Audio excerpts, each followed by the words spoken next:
Welcome back to Intro to Philosophy 1010. Here's our book, The World of Philosophy, an introductory reader by Stephen Kahn. So it's a new book for me, a new book for you. And today we're going over Bertrand Russell. So this is for the first part of our class, and we've already gone over the article by the Beardsleys, which is entitled, What is Philosophy? And now Bertrand Russell is going to talk about the value of philosophy. So let me just read the exam questions that we're preparing for, just to help you isolate the bits that you think are most essential for an exam or the discussion question, because I'm going to get into greater depth than you probably will need to get into, but you can pick and choose what you think is most important. So here is the exam questions we're going over. This is exam 1. So part A, question 1. What is philosophy? What is its value? Why?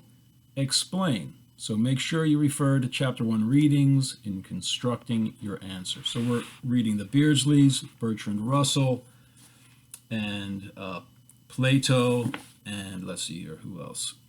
Well, the only questions come from, and what is scientific reasoning according to Hempel? That article we'll be going over after Plato. So, Bertrand Russell.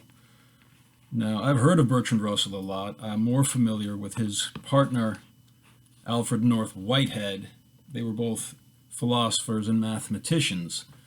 Bertrand Russell won the Nobel Prize in Literature in 1950. He's a good writer. He's a mathematician, a philosopher, a social critic. He was born an aristocrat, so he's a very accomplished person. And when I looked on Wikipedia, the Stanford Encyclopedia of Philosophy, they portray him initially as an evangelical atheist. But then I read one of his quotes, and it said, well, in regards to the gods of Olympus, I'm an atheist. I don't believe in them for sure, but I'm overall an agnostic, he said. And an agnostic means I don't think there's enough knowledge to make a definite decision on the question of the existence of God. And I think there's good reasons to believe. And then I read another in the Stanford Encyclopedia of Philosophy. They said he's an advocate of neutral monism, which says that mind and matter both come from a more fundamental neutral substance that's neither mind nor matter. So that seems like he could believe in some form of God. He was an atheist in regard to all of the known religions today, including Christianity. And he said religion should be done away with. It's a disease. And yet, in this article we're about to look into, he talks about the spiritual life. The profoundest interest for our spiritual life is the value of philosophy, and he'll refer to uniting oneself with the universe as the highest good. He uses a lot of language similar to Plato in the cave allegory, which I know his partner Alfred North Whitehead said everything in philosophy is a footnote to Plato, at least in the Western tradition. So he seems to be sympathetic towards Plato's philosophy, and Plato represents Socrates, who says, I know one thing, and that's I don't know. I know that I don't know, but then he says, I'm pretty sure that there is a God, and sometimes he just outright says, yes, there's a God. God told me to question everybody all the time. We'll get into that in the next video, but I just wanted to give this kind of a preface to who Bertrand Russell is. So with that, we're looking at excerpts from his article, The Value of Philosophy. I guess it's from The Problems of Philosophy by Bertrand Russell, copyright 1969. He died in 1970. He was born in 1872. So I'm going to start at the very end. So we're going over these questions. What is the value of philosophy, according to Russell? That's part B, question number 3. It's also part A, question 1, in a more general sense, which applies to all of the readings for this exam. So on page 11, the last paragraph of the whole reading, it's only 2 pages. So thus, to sum up our discussion of the value of philosophy, philosophy is to be studied Wait a minute, let me just make sure that this video is still going here. Okay, so philosophy is to be studied not for the sake of any definite answers to the questions, since no definite answers can, as a rule, be known to be true, but rather for the sake of the questions themselves, because these questions enlarge our conception of what is possible, enrich our intellectual imagination, and diminish the dogmatic assurance which closes the mind against speculation, but above all, because through the greatness of the universe which philosophy contemplates, the mind also is rendered great and becomes capable of that union with the universe which constitutes its highest good.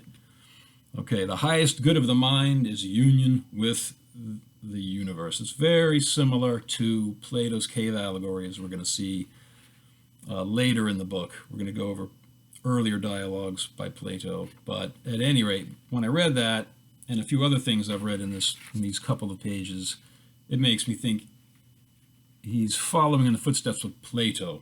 And he is a mathematician. Plato's famous for advocating a study of geometry in order to open the eye of the soul to the idea of the good, the spiritual sun from which everything radiates.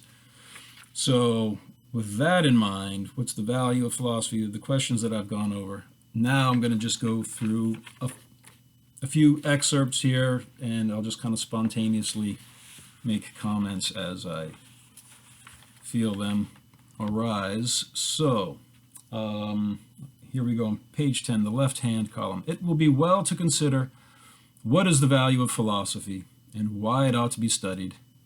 It is the more necessary to consider this question in view of the fact that many men, under the influence of science or of practical affairs, are inclined to doubt whether philosophy is anything better than innocent but useless trifling, hair-splitting distinctions and controversies on matters concerning which knowledge is impossible. So, he'll go on to admit, yes, not absolute certain knowledge to the fundamental questions that philosophy asks is most likely impossible. He's careful not to say it's absolutely impossible, because that would be a self-contradiction. It's absolutely impossible to have philosophical knowledge. If you say that, you've contradicted yourself because you've made a philosophical statement. I know for a fact that you can't know anything for a fact. That's a classic problem with people who say they know that you can't know something. All right, so then he'll go on to explain one of the reasons people disrespect philosophy is because they make a mistake about what its goal is. And so the practical sciences have goals that benefit people in general who have no knowledge of those sciences. It creates technologies that everybody else can therefore use. Therefore, the practical physical sciences are respected. But philosophy doesn't benefit the people in general directly. It does indirectly, but its direct effect is on the people who study philosophy. You become a better person by asking these philosophical questions and following them through step by step. That's his point. And so therefore, people who never exercised their philosophical possibilities doubt its value, and he's saying that's one of the reasons why. And then he'll go on to denigrate those people who he calls the practical man, as this word is often used, is one who recognizes only material needs, who realizes that men must have food for the body, but is oblivious to the necessity of providing food for the mind. If all men were well off, if poverty and disease had been reduced to their lowest possible point, there would still remain much to be done to produce a valuable society. So the goods of the mind, food for the mind, he's saying. Practical men, practical people in general. Okay, how much money does your skill produce? What does it produce? What tangible good does it provide? The philosopher says, not any, none, zero. Okay, the practical man will say, then that's a ridiculous waste of time. Bertrand Russell will say the practical man is imprisoned in these slavish, instinctive bodily desires. He lives a feverish and confined world, and that he needs to be liberated from this petty life to the calmness and freedom of philosophical speculation, which isolates these fundamental questions which are so valuable. And so I'm going to read a little bit about the actual quotes from what I just said there on page 11, the right-hand column. He'll say, the value of philosophy, perhaps its chief value, through the greatness of the objects which it contemplates, and the freedom from narrow and personal aims resulting from this contemplation. All right, the life of the instinctive man is shut up within the circle of his private interests. Family and friends may be included, but the outer world is not regarded except as it may help or hinder what comes within the circle of instinctive wishes. In such a life, there is something feverish and confined in comparison with which the philosophical life is calm and free. So, philosophy will free you from these instinctive chains of your personal circle of friends and family. He's more or less saying human beings who are not philosophical, who don't ask fundamental questions, are basically like animals, confined in their petty, imprisoning desires, and they're always feverish and nervous about how to get more, how to maintain what they have, what other people are thinking. And so he'll go on to say, unless we can so enlarge our interests as to include the whole outer world, and by that he means the universe, we remain like a garrison in a beleaguered fortress, knowing that the enemy prevents escape and that ultimate surrender is inevitable. No peace, constant strife, whereas philosophy gives you greatness and freedom.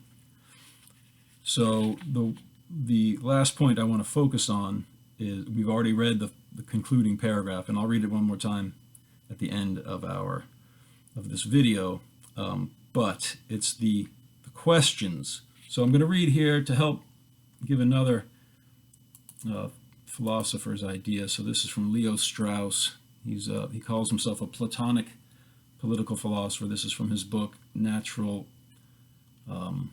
Right. Oh shoot, I forgot the name of it. At any rate, on natural right, it's his book about natural right, and he's talking about the fundamental philosophical questions. He says the answers, they can't be known for certain, but you can know for sure what the constantly recurring questions of philosophy are. And he says, in grasping these problems as problems, the human mind liberates itself from its historical limitations. No more is needed to legitimize philosophy in its original Socratic sense. Philosophy is knowledge that one does not know. That is to say, it is knowledge of what one does not know, or awareness of the fundamental problems, and therewith of the fundamental alternatives regarding their solution that are coeval with human thought.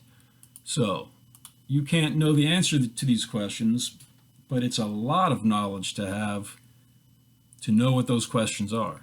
There are a certain limited set number of fundamental philosophical questions. I mean, I couldn't put an exact number on it, but there are recurring, is there free will? Is one of the fundamental questions. What is the self? All these kinds of fundamental questions have alternative answers. So when you know what the fundamental questions are and what the constantly recurring alternative answers to those questions are, that's actually definite knowledge. You have knowledge of the alternatives, of the possibilities. And this is what Bertrand Russell says is what is the value of philosophy.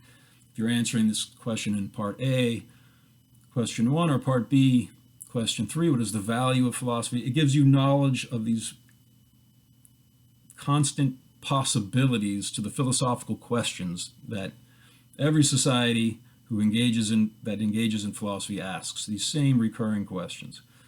So I'm going to read now this paragraph on page 11, the left-hand column, the bottom paragraph. So the value of philosophy is, in fact, to be sought largely in its very uncertainty. The man who has no tincture of philosophy goes through life imprisoned in the prejudices derived from common sense, from the habitual beliefs of his age or his nation, and from convictions which have grown up in his mind without the cooperation or consent of his deliberate reason. To such a man, the world tends to become definite, finite, obvious. Common objects rouse no questions, and unfamiliar possibilities are contemptuously rejected. As soon as we begin to philosophize, on the contrary, we find that even the most everyday things lead to problems to which only very incomplete answers can be given. Philosophy, though unable to tell us with certainty what is the true answer to the doubts which it raises, is able to suggest many possibilities which enlarge our thoughts and free them from the tyranny of custom. Thus, while diminishing our feeling of certainty as to what things are, it greatly increases our knowledge as to what they may be. It removes the somewhat arrogant dogmatism of those who have never traveled into the region of liberating doubt, and it keeps alive our sense of wonder by showing familiar things in an unfamiliar aspect. So it enlarges our mind by showing us what are these possibilities to the fundamental questions. You can know for certain what different philosophers said. Oh, here's my answer to that fundamental question. Okay. And while Russell will say there's no knockout punch proving any of these answers, the knowledge of these various alternatives is what liberates us from this cave of instinctive desires in which we're imprisoned with these feverish needs. So I'm going to close the video by the way I started here in this last paragraph to sum up our discussion of the value of philosophy. Philosophy is to be studied not for the sake of any definite answers to the questions, since no definite answers can as a rule be known to be true, but rather for the sake of the questions themselves, because these questions enlarge our conception of what is possible, enrich our intellectual imagination, and diminish the dogmatic assurance which closes the mind against speculation, but above all because through the greatness of the universe, which philosophy contemplates, the mind also is rendered great and becomes capable of that union with the universe which constitutes its highest good. All right, so that is what Bertrand Russell's idea of the value of philosophy is and why it should be studied. And so with that, we'll close this video. The next video will be on Plato's Apology, or the defense of Socrates.